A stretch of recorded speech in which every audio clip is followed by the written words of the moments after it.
৫৫তম মহান বিজয় দিবস আজ স্মৃতিসৌধে রাষ্ট্রপতি, প্রধান উপদেষ্টা সহ বিশিষ্টজনদের শ্রদ্ধা, বৈষম্যমুক্ত গণতান্ত্রিক সমাজ গড়ার প্রত্যাশা। ৭১-এর পরাজিতরাও মুক্তিযুদ্ধের ইতিহাস বিকৃতিতে নেমেছে অভিযোগ তারেক রহমানের। বললেন, হাদিকে হত্যা চেষ্টা দেশবিরোধী ষড়যন্ত্রের অংশ। সিঙ্গাপুর জেনারেল হাসপাতালে ওসমান হাদি চিকিৎসা ব্যয় বহন করছে সরকার। গ্রেপ্তার ৩ জন ৫ দিনের রিমান্ডে। হাদির ওপর হামলা বিচ্ছিন্ন ঘটনা মন্তব্য করায় সিইসির ওপর ক্ষুব্ধ বিভিন্ন দল। শাহবাগে ব্লকের স্বরাষ্ট্র উপদেষ্টার পদত্যাগ দাবি। দেখছিলেন ক্রাউন সিমেন্ট সংবাদ শিরোনাম, এবার বিস্তারিত। আজ ১৬ ডিসেম্বর মহান বিজয় দিবস। সকালে জাতীয় স্মৃতিসৌধে ৭১-এর শহীদ বীর সন্তানদের শ্রদ্ধা জানিয়েছেন রাষ্ট্রপতি মোহাম্মদ শাহাবুদ্দিন ও প্রধান উপদেষ্টা ডক্টর মোহাম্মদ ইউনূস। স্মৃতিসৌধে রাষ্ট্রপতি ও প্রধান উপদেষ্টা আনুষ্ঠানিক শ্রদ্ধা জানানোর পর কিছুক্ষণ নীরবে দাঁড়িয়ে থাকেন তারা। এ সময় বাংলাদেশ সেনা, নৌ ও বিমান বাহিনীর সমন্বয়ে গঠিত চৌকস দল রাষ্ট্রীয় অভিবাদন জানায়। বিয়োগলা বাজে করুণ সুর। শ্রদ্ধা জানানোর পর অধ্যাপক ইউনূস উপদেষ্টা পরিষদের সদস্য, সেনা কর্মকর্তা, বীর মুক্তিযোদ্ধা এবং শহীদ পরিবারের স্বজনদের সঙ্গে কুশলাদি বিনিময় করেন।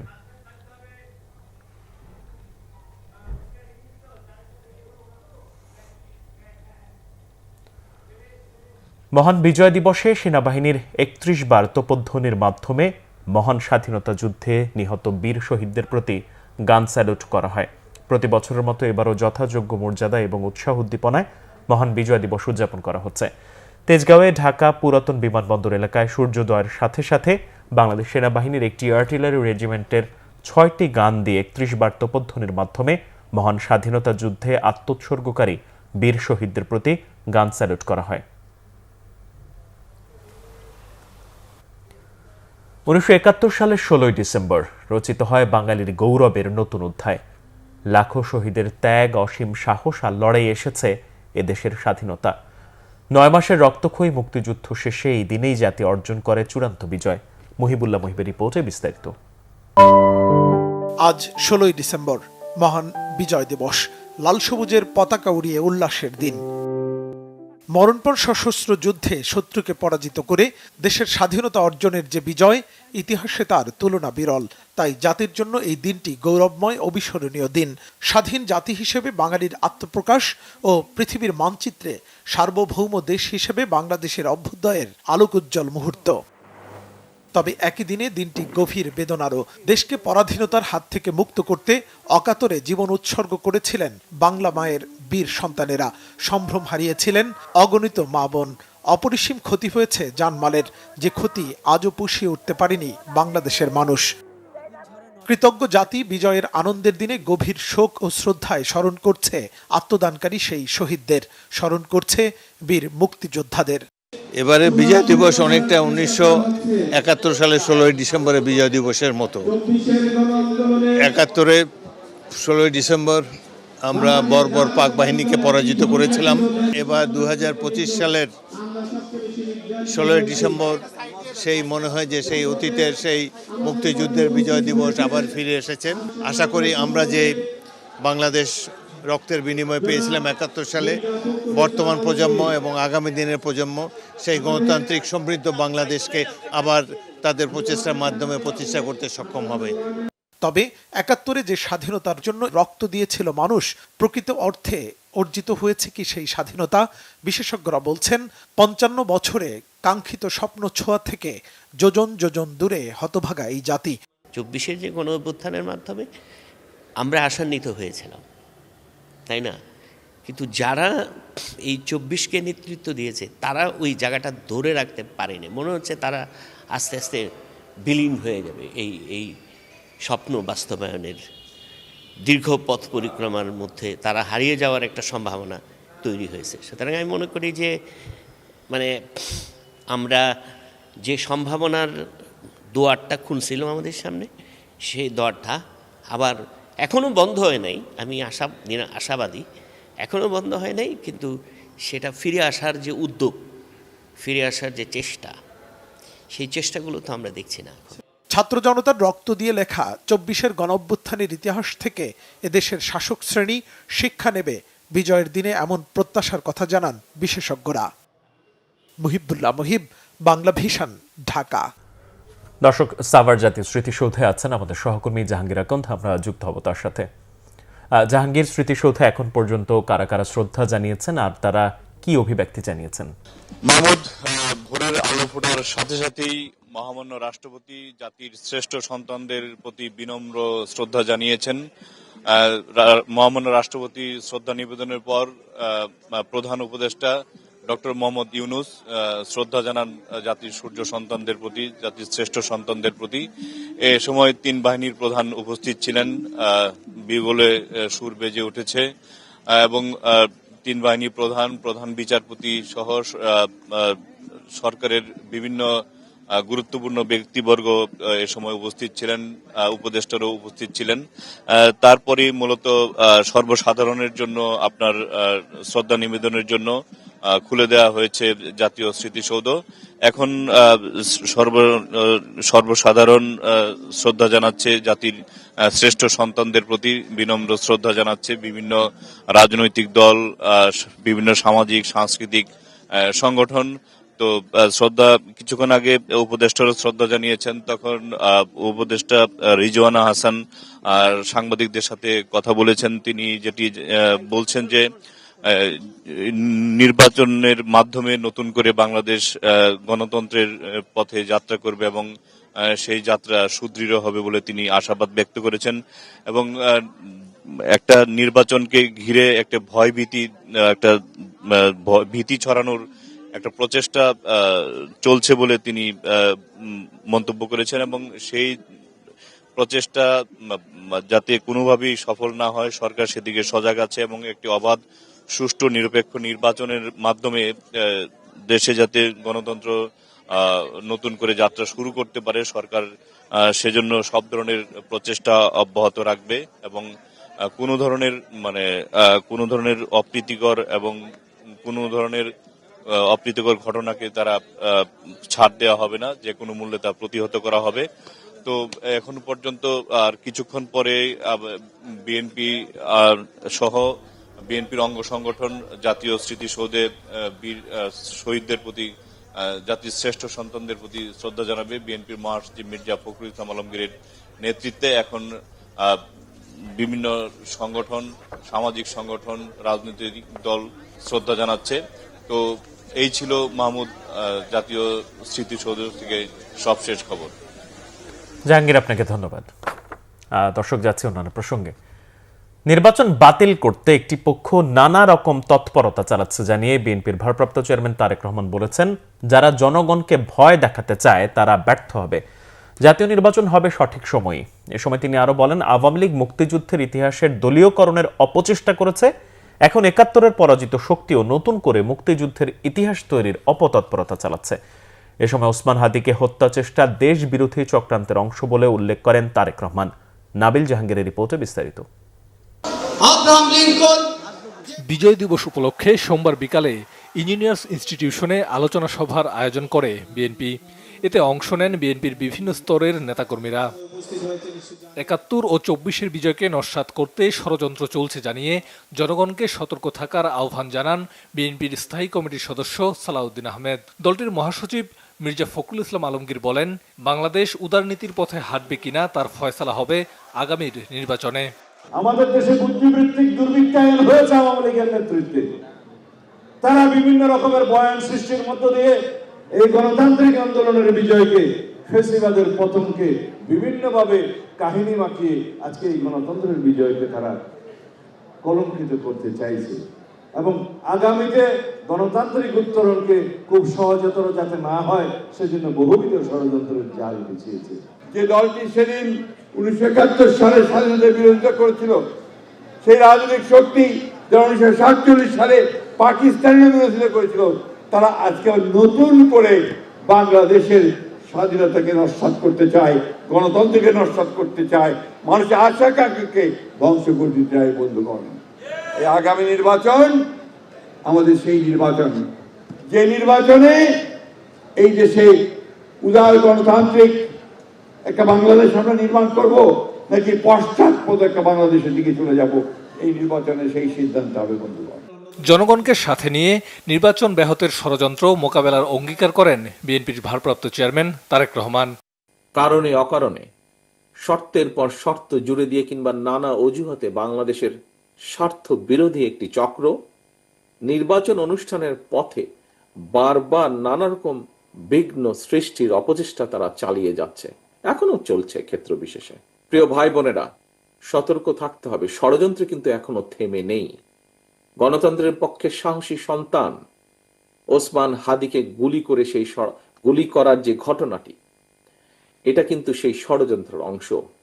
আমরা সকলে যদি ঐক্যবদ্ধভাবে জনগণের অধিকার প্রতিষ্ঠার মিছিল এগিয়ে নিয়ে যেতে থাকি, ইনশাআল্লাহ ষড়যন্ত্রকারীরা অবশ্যই পিছু হটতে বাধ্য হবে।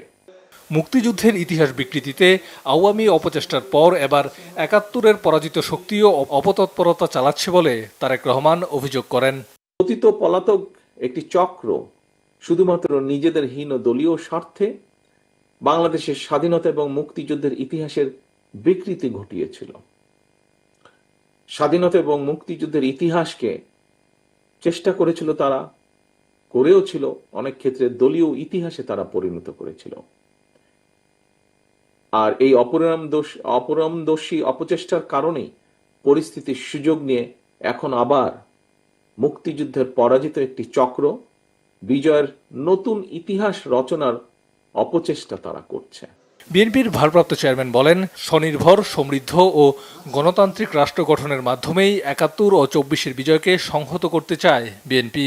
অবশ্যই একই সাথে নাবিল জাহাঙ্গীর, বাংলা ভিশন, ঢাকা। উন্নত চিকিৎসার জন্য ইনকিলাব মঞ্চের মুখপাত্র ঢাকা ৮ আসনের স্বতন্ত্র প্রার্থী শরীফ ওসমান বিন হাদিকে নেওয়া হয়েছে সিঙ্গাপুরে। দেশটির সিঙ্গাপুর জেনারেল হসপিটালে তার যাবতীয় চিকিৎসা ব্যয় বহন করবে সরকার। ওসমান হাদি সুস্থ হয়ে ফিরবেন বলে আশা প্রকাশ করেছেন প্রধান উপদেষ্টার স্বাস্থ্য মন্ত্রণালয় বিষয়ক বিশেষ সহকারী অধ্যাপক ডাক্তার সাইদুর রহমান। রিপোর্ট গোলাম ময়নুল হাসানের। স্বজনদের দাবি ছিল ওসমান হাদিকে উন্নত চিকিৎসার জন্য বিদেশে নেবার। প্রধান উপদেষ্টার নির্দেশে গত 2 দিন সরকারের পক্ষ থেকে সিঙ্গাপুর, থাইল্যান্ড ও মালয়েশিয়ার হাসপাতালগুলোর সাথে যোগাযোগ করা হচ্ছিল। সে অনুসারে সোমবার 11:22 সিঙ্গাপুর থেকে এয়ার অ্যাম্বুলেন্সটি ঢাকায় পৌঁছায়। 1:15টার দিকে রাজধানী ইভার কেয়ার থেকে ওসমান হাদিকে নিয়ে আইসিইউ অ্যাম্বুলেন্স বিমানবন্দরের দিকে রওনা হয়। 1:30টার দিকে অ্যাম্বুলেন্সটি বিমানবন্দরের 8 নম্বর গেট দিয়ে ভেতরে প্রবেশ করে। এরপরে বহনকারী অ্যাম্বুলেন্সে ওঠানো হয় হাদিকে। পরে বিমানবন্দরে হাদির সফর সম্পর্কে বিস্তারিত জানান প্রধান উপদেষ্টার স্বাস্থ্য মন্ত্রণালয় বিষয়ক বিশেষ সহকারী অধ্যাপক সাইদুর রহমান। সিঙ্গাপুরে আমাদের হাই কমিশন এই ব্যাপারে সম্পূর্ণ অ্যালার্ট এবং সিঙ্গাপুর জেনারেল হসপিটালের সকল টিমের যারা আছেন তাদের সবার সঙ্গেই টেলিকনফারেন্সিং হয়েছে।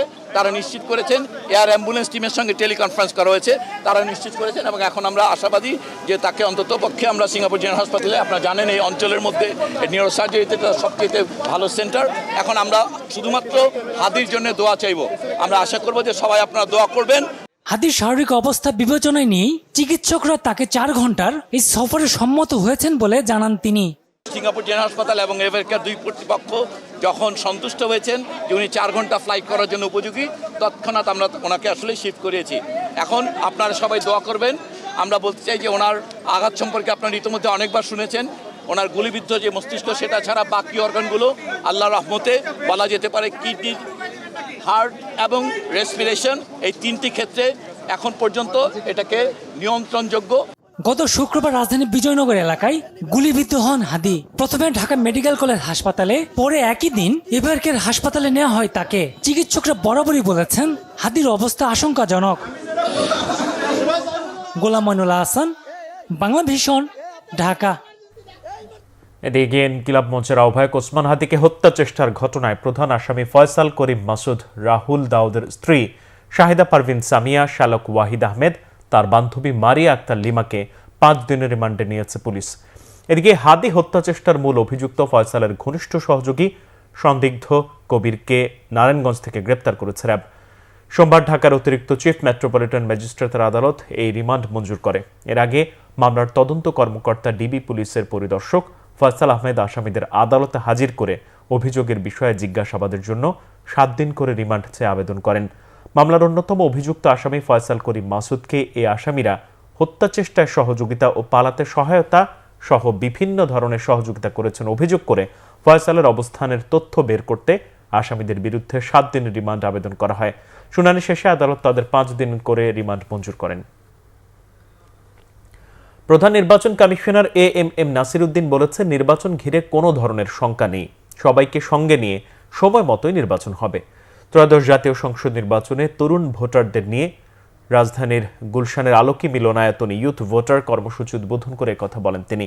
এক প্রশ্নের জবাবে সিইসি বলেন, হাদির ওপর হামলা একটা বিচ্ছিন্ন ঘটনা, এমন কিছু দেশের জন্য নতুন নয়। আর সুষ্ঠু নির্বাচন আয়োজনে আইন শৃঙ্খলা বাহিনী প্রস্তুত রয়েছে দাবি করে এএমএম নাসির উদ্দিন বলেন, জাতির কাছে ওয়াদা অনুযায়ী নির্বাচন হবে সঠিক সময়ে। ত্রয়োদশ সংসদ নির্বাচনকে একটি ঐতিহাসিক নির্বাচন উল্লেখ করে একটি গ্রহণযোগ্য নির্বাচনের সহযোগী হয়ে ভোটদানের মাধ্যমে ভবিষ্যৎ বাংলাদেশ বিনির্মাণে তরুণদেরকে ভূমিকা রাখার আহ্বানও জানান সিইসি।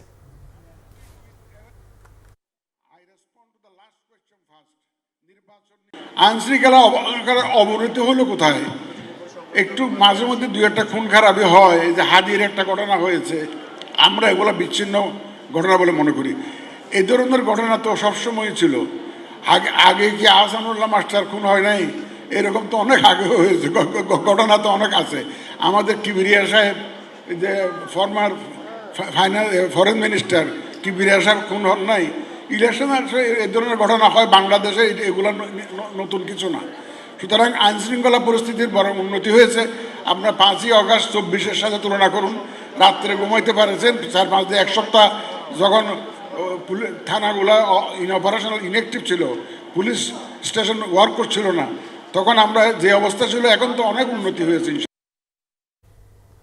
হাদির উপর হামলা বিচ্ছিন্ন ঘটনা, এমন কিছু এদেশে নতুন নয়। সিইসির এই মন্তব্যে ক্ষুব্ধ ডাকসু ভিপি সাদিক কায়েম। এ বক্তব্যের জন্য তাকে জাতির কাছে ক্ষমা চাইতে বলা হয়েছে। ইনকিলাব মঞ্চের মুখপাত্র ঢাকা 8 আসনের স্বতন্ত্র প্রার্থী শরীফ ওসমান হাদির উপর হামলাকারীদের গ্রেপ্তারের ব্যর্থতায় স্বরাষ্ট্র উপদেষ্টা সহ 3 উপদেষ্টার পদত্যাগ সহ 3 দফা দাবিও করেছেন ডাকসু ভিপি। সচিবালয় ঘেরাও সহ একই দাবিতে শাহবাগে ব্লকেট করেছে জাতীয় ছাত্র শক্তি।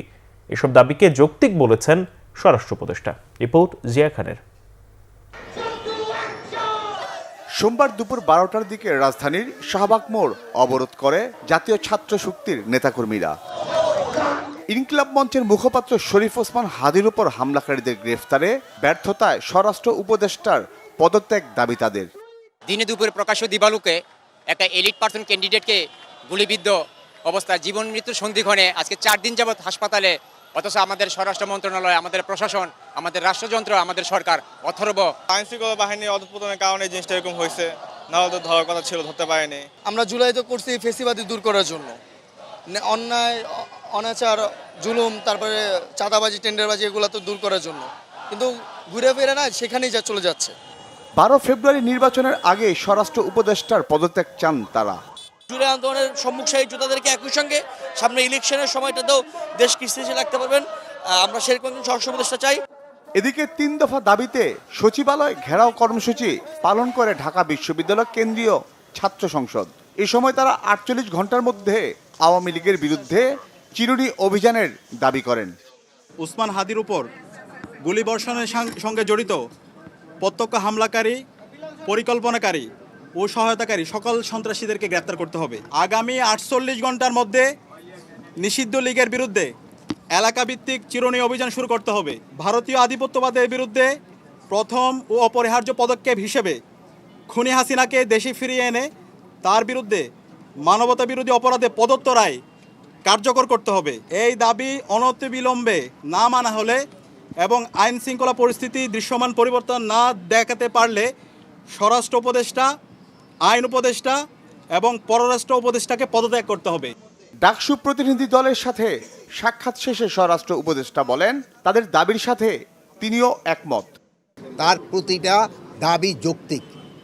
আমরা এই দাবিগুলি এর আগেও আমরা কিছু কিছু আপনাদের সামনে বলছি, যে আমরা ইভেন গতকালকে মিটিংয়ের পরে বলেছি যে এইগুলি আমাদের আরও বেগবান করতে হবে, এবং তাদের এই যৌক্তিক দাবিগুলি আমরা অবশ্যই করব।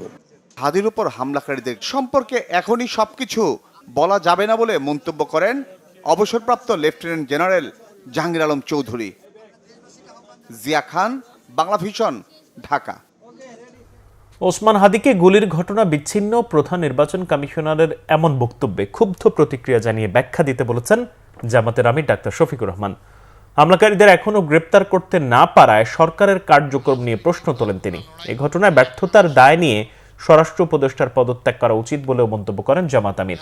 মহান বিজয় দিবস উপলক্ষে জাতীয় প্রেস ক্লাবে ঢাকা মহানগরী দক্ষিণ শাখা আয়োজিত আলোচনা অনুষ্ঠানে ডাক্তার শফিকুর রহমান আরও বলেন, একজন বিপ্লবী আহত হলেই সরকার নড়ে চড়ে বসবে এমন সরকার চান না তারা। তিনি জানান, আগামী নির্বাচনে জয় পেলে সব দলকে নিয়ে সরকার গঠন করবে জামাত। নির্বাচন কমিশনের প্রধান তিনি একটি বক্তব্য রেখেছেন যা আমি বিশ্বাস করি আমার মতো সমস্ত মানুষকে আহত করেছে। আমি তাকে বিনয়ের সাথে অনুরোধ করব, আপনার এই বক্তব্যের ব্যাখ্যা আপনাকে দিতে হবে। জাতির মনে আপনি বক্তব্য যে দুঃখ সৃষ্টি করেছেন, এই দুঃখ দূর করার দায়িত্ব আপনার। আপনাকে প্রমাণ করতে হবে আপনি যে সেনসিটিভ জায়গায় এখন দায়িত্ব পালন করছেন, এই জায়গায় দায়িত্ব পালনের জন্য আপনি উপযুক্ত ব্যক্তি। ইনকিলাব মঞ্চের মুখপাত্র ওসমান হাদির গুলিবিদ্ধ হওয়ার ঘটনা বিচ্ছিন্ন ঘটনা নয়। বাংলাদেশে ভারতীয় আধিপত্য বজায় রাখতে নির্বাচন বানচালের ষড়যন্ত্র বলে অভিযোগ করেছেন বিভিন্ন দলের নেতারা। সিইসির বক্তব্য প্রত্যাহারের পাশাপাশি স্বরাষ্ট্র উপদেষ্টার পদত্যাগের দাবি উঠেছে কেন্দ্রীয় শহীদ মিনারের সমাবেশে। সোমবার বিকেলে কেন্দ্রীয় শহীদ মিনারের সর্বদলীয় সমাবেশে এনসিপির আহ্বায়ক নাহিদ ইসলাম ও জামাতের সেক্রেটারি জেনারেল মিয়া গোলাম পরওয়ার বলেন, এটা কোনোভাবে বিচ্ছিন্ন ঘটনা নয়। সিইসির বক্তব্য প্রত্যাহার চান তারা। হুঁশিয়ারি দেন, ভারতীয় আধিপত্য বজায় রাখতে যারা নির্বাচন বানচালের ষড়যন্ত্র করছেন তাদের শক্তভাবে মোকাবিলা করা হবে। পদত্যাগ চাওয়া হয় স্বরাষ্ট্র উপদেষ্টার। আগামী 25 ডিসেম্বরের মধ্যে শেখ হাসিনা সহ অন্যান্য আসামিদের ফেরত দিতে ভারতের প্রতি আহ্বান জানান আমার দেশ সম্পাদক মাহমুদুর রহমান। এদিকে ওসমান হাদির ওপর সন্ত্রাসী হামলা আসন্ন নির্বাচনকে বাধাগ্রস্ত করতে পারবে না। প্রধান নির্বাচন কমিশনার এএমএম নাসির উদ্দিন একথাই বোঝাতে চেয়েছেন বলে জানিয়েছে নির্বাচন কমিশন। রোববার রাতে গণমাধ্যমে পাঠানো এক সংবাদ বিজ্ঞপ্তিতে সিইসির ওই বক্তব্যের এমন ব্যাখ্যা দিয়েছে নির্বাচন কমিশন। বিজ্ঞপ্তিতে আরও বলা হয়েছে, কমিশন ওসমান হাদির দ্রুত সুস্থতা কামনা করছে এবং তার পরিবারের প্রতি গভীর সমবেদনা জানাচ্ছে। এর মাধ্যমে সিইসির বক্তব্যের বিষয়ে ভুল বোঝাবুঝির অবসান ঘটবে বলেও মনে করেন কমিশন। এ বিষয়ে নির্বাচন কমিশনের বক্তব্য হিসেবে বলা হয়, ওসমান হাদির ওপর সন্ত্রাসী হামলাকে প্রধান নির্বাচন কমিশনার সর্বোচ্চ গুরুত্ব দিয়ে বিবেচনায় নিয়েছেন। জাতীয় নির্বাচনকে ঘিরে দেশের রাজনৈতিক পরিস্থিতি সন্তোষজনক হলেও আইন শৃঙ্খলা পরিস্থিতি আরও কঠোর হওয়া প্রয়োজন বলে মন্তব্য করেছেন অর্থ উপদেষ্টা ডক্টর সালেউদ্দিন আহমেদ। সোমবার সচিবালয়ে অর্থনৈতিক বিষয়ক ও সরকারি ক্রয় সংক্রান্ত উপদেষ্টা পরিষদ কমিটির সভা অনুষ্ঠিত হয়। সভা শেষে অর্থ উপদেষ্টা জানান, গণভোটের কারণে নির্বাচনী খরচ বাড়বে, তবে কত বাড়বে সে বিষয়ে এখনো কোনো চাহিদাপত্র দেয়নি নির্বাচন কমিশন। চাহিদা পাওয়া মাত্র বরাদ্দের ব্যবস্থা করবে অর্থ মন্ত্রণালয়। মূল্যস্ফীতি নিয়ন্ত্রণে 50,000 টন চাল কেনার অনুমোদন দেওয়া হয়েছে। দক্ষিণ কোরিয়া থেকে সর্বনিম্ন দরে এলএনজি কেনার প্রস্তাব অনুমোদন দেওয়া হয়েছে।